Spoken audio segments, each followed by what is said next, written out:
então iniciar o nosso evangelho, prosseguindo. Prossigo para o alvo. Paulo. Encontras o semblante amargo da solidão no momento em que as circunstâncias te compelem a deixar o conhecido. Supõe que a construção de toda a existência desaba sobre ti mesmo, como se a ausência da moldura familiar te rasgasse o quadro da própria alma. Corações amigos, atraídos por outras sendas, abandonaram-te os ideais.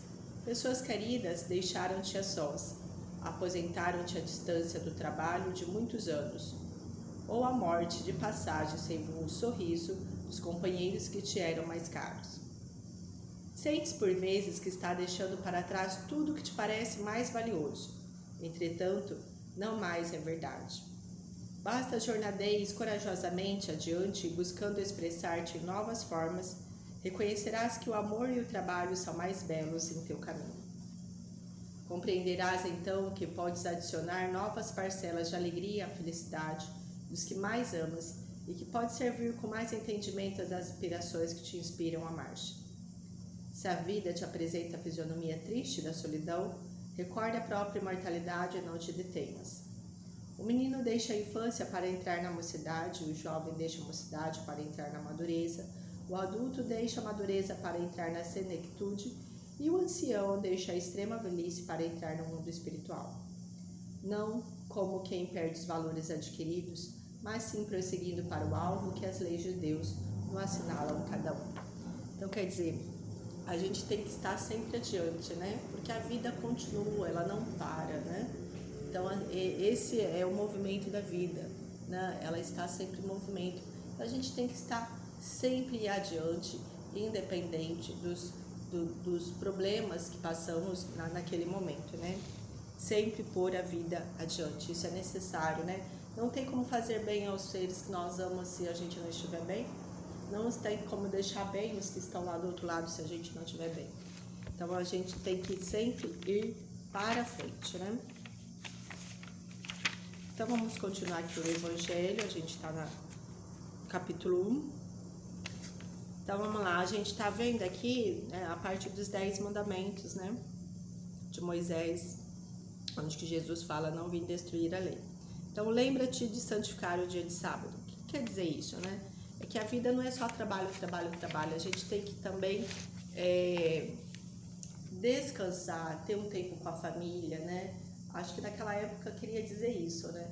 A pessoa tem que ter uma parte de descanso, um tempo com a família, uma saúde mental, né? O corpo não pode ficar parado, o corpo não pode ficar parado. Mas isso não significa que você tem que trabalhar o tempo todo sem parar. Honrarás a teu pai e a tua mãe para teres uma dilatada vida sobre a terra que o Senhor teu Deus te há de dar. A gente meio tem que fazer isso, né? Porque o pai e a mãe é um dos seres que a gente tem como foco, né? Seres que nos amam e que a gente deve amar.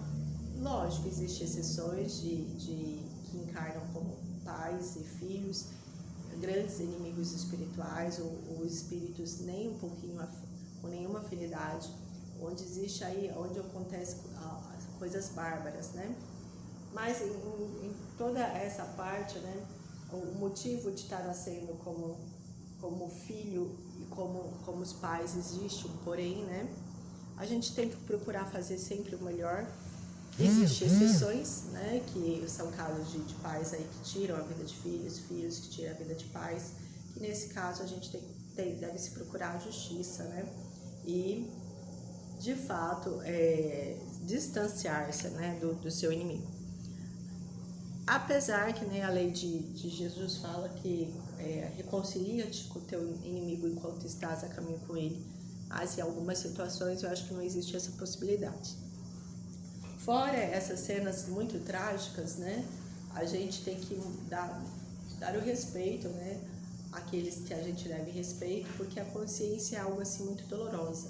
A consciência põe um rei no sanatório, né, assim, entre aspas, né.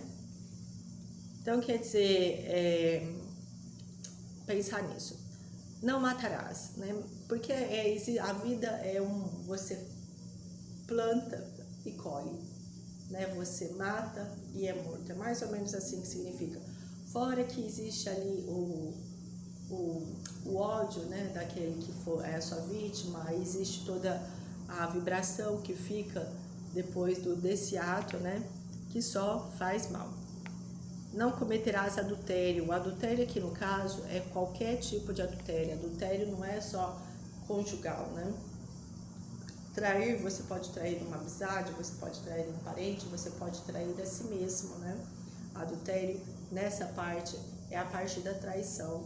Não traia, para que não seja traído. Não furtarás. Não tire dos outros aquilo que você não quer que tire de você, né? A gente não sabe o que a pessoa teve para conseguir, por que a pessoa está com aquilo, quais são as consequências que ocasionará quando você tirar isso de alguém, né? As consequências você responderá por ela, né?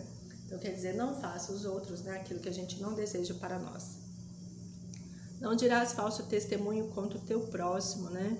Da mesma maneira que a gente não quer ser injuriado, a gente não deve injuriar o nosso semelhante, né? A gente não deve modificar o destino do nosso semelhante dessa maneira, porque assim também não será modificado o nosso, né?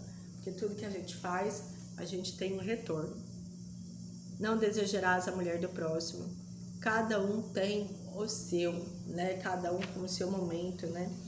E aí, desejo não leva ninguém a lugar nenhum, né? Desejo é passageiro e muitas vezes, em vez de ajudar, a vida prejudica. Então, essa é a parte do Evangelho de hoje, né? Algumas passagens dos 10 mandamentos, que se a gente levasse, né, ao pé da letra, assim, vivenciasse essa passagem, a gente teria menos débitos, né? Aliás, quem vivencia essa passagem é um espírito extremamente superior, né?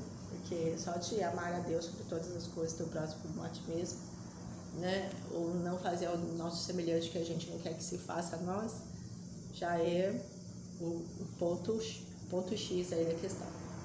Vamos agradecer o Evangelho de hoje. Muito obrigada, Senhor, pelo Evangelho de hoje. Que seja feita sempre a sua vontade, não a nossa, iluminar os nossos corações, os nossos pensamentos. Obrigada por essa imagem tão linda, por esse vento tão bom. E assim seja.